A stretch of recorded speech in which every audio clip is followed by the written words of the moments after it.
Hi thinkers, welcome to ThinkX Academy.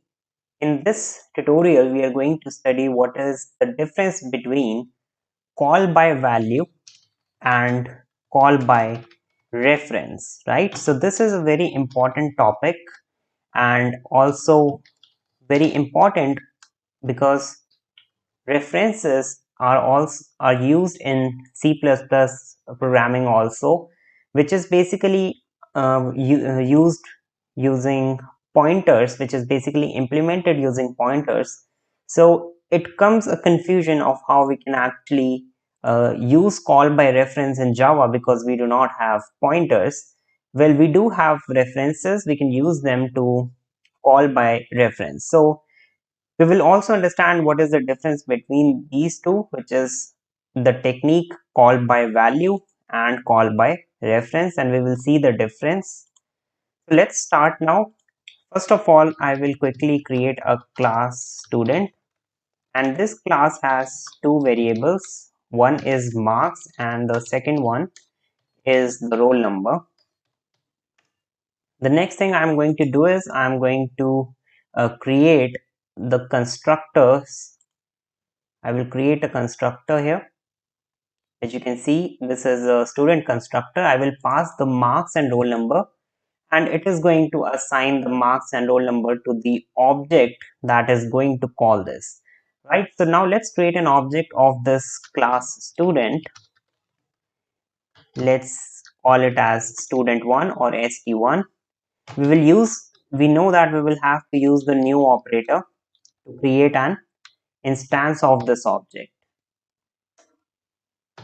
All right, so next thing is to pass some arguments to the constructor, which is the marks. I will pass it as 90. So here I will pass 90, and let's pass the roll number as 10.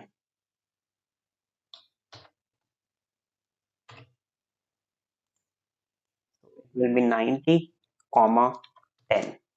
Right, so now marks and roll number are assigned as 90 and 10 of the student1 object.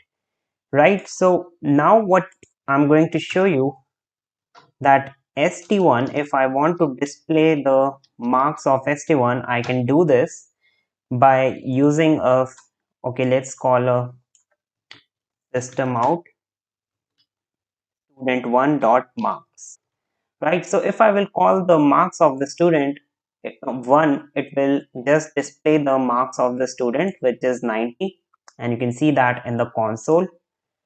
Now what I'm going to do is I'm going to, now basically this line, this one,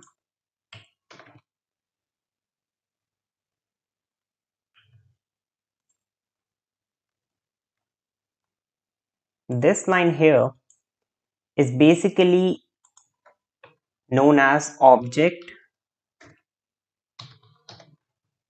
instantiation. So whenever we create an object of a class, what happens is it is stored inside of the memory, right? So inside of the memory, these values are stored. So it is actually taking some space inside of the memory, because we are using new operator which will create an instance of this object. Now consider this line. I'm going to create a student 2, but I'm not going to use the new operator. Now you can see st2 is not a object, it is basically just a reference, right? So I can use this reference st2 and I will assign it to some other object. Let's say I assign it to st1, which you can see here. Now st1 has values 90, 10, and now st2 does not have a separate copy of 90 and 10 for the marks and roll number. Instead, st2 or the student 2 is actually pointing to the same object. So if we try to make any changes in the marks and roll number of the object of student 1, then the reference st2 will also change its reference and will also show the difference or the updation that we have made. So that's an important point here. Let me write here that this is a object referencing, right? So this is basically just the concept of object referencing, of how we can use object referencing. And now what I can simply do is, if I will call the marks of the student 2, you can see that inside of the console it is again 90. So now if I will make any changes to this object st1, it will reflect in this reference, which is st2.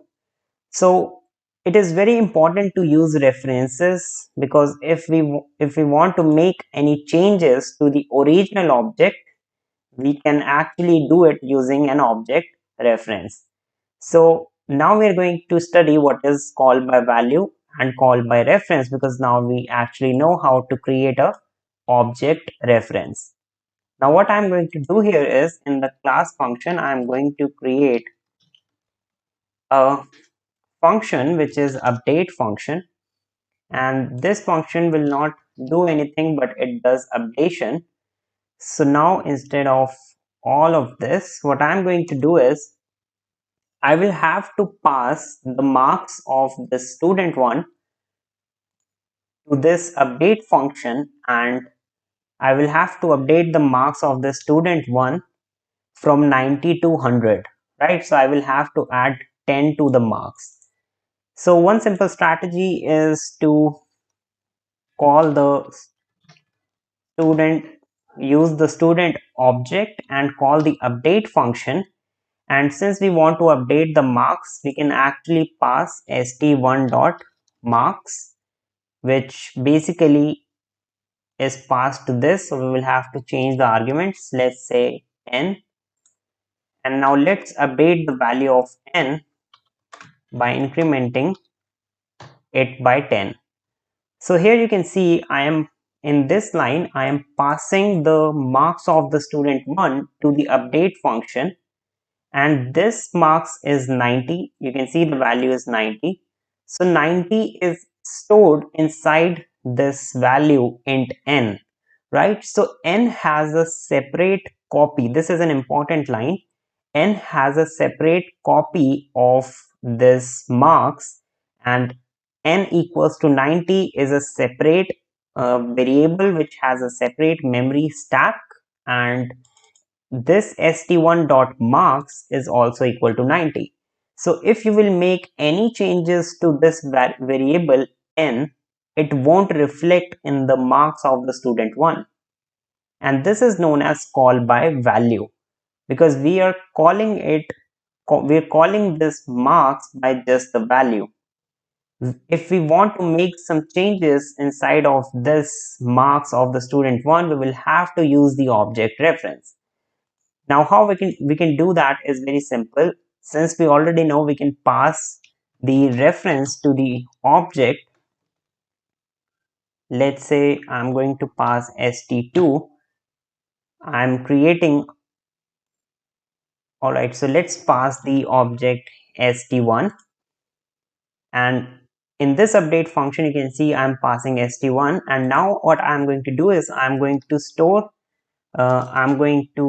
this reference, store this object to the reference student 2. So now in this line what I am doing is I am also passing an object. I am directly passing the object, and here you can see this is an object reference student st2.